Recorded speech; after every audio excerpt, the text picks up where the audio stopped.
Slovensko sa stalo 16. členom eurozóny k 1.1.2009. Predtým muselo splniť konvergenčné maastrichtské kritériá. Vstup krajiny do eurozóny je tým výhodnejší, čím viac by pre krajinu predstavovala eurozóna optimálnu menovú oblasť. Potom by mali prínosy z členstva prevýšiť náklady s ním spojené. Slovensko je malou otvorenou ekonomikou s obmedzeným rozsahom vnútorného trhu, vysoká otvorenosť krajiny a vysoký podiel vzájomného obchodu s eurozónou robí z nej vhodného kandidáta pre členstvo v menovej únii.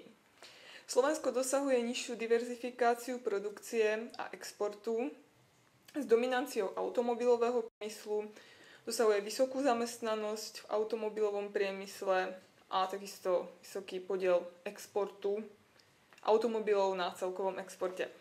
Slovensko dosahuje, to je iná charakteristika, vysokú mieru nezamestnanosti a taktiež vysokú mieru dlhodobej nezamestnanosti, ktorá je najvyššia v Európskej únii, čo viedlo k výpadu dopytu, ktorý postihol kvôli kríze celú eurozónu.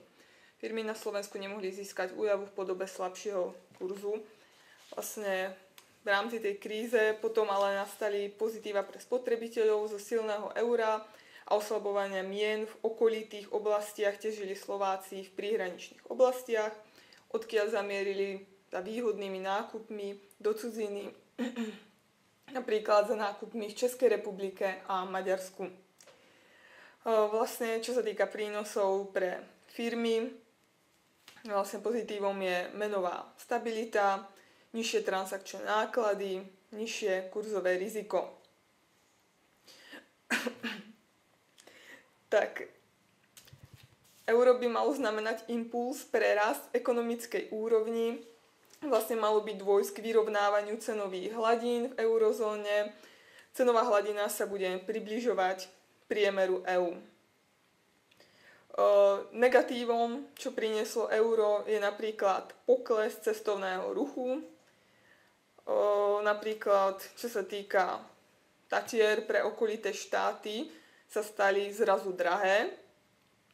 Vlastne vyššie ceny tovarov a nižšie úrokové sadzby mohli pôsobiť na znižovanie príjmov domácností, ale tento negatívny vplyv má byť vykompenzovaný vyšším hospodárskym rastom.